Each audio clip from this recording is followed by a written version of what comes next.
হাদি ভাইকে যারা হত্যা করেছে, নির্বাচন যারা বানচাল করতে চাইছে,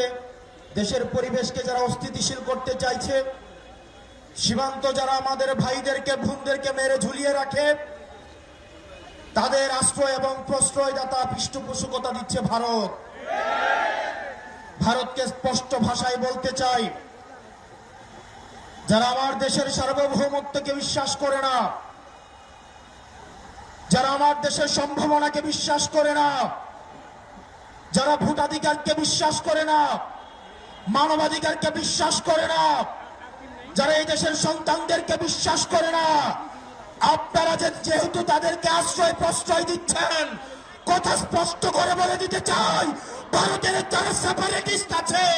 বাংলাদেশে আমরা তাদেরকে আশ্রয় প্রশ্রয় দিয়ে যে সেভেন সিস্টার রয়েছে সেটাকে বাংলাদেশ থেকে ভারত থেকে আলাদা করে দেব।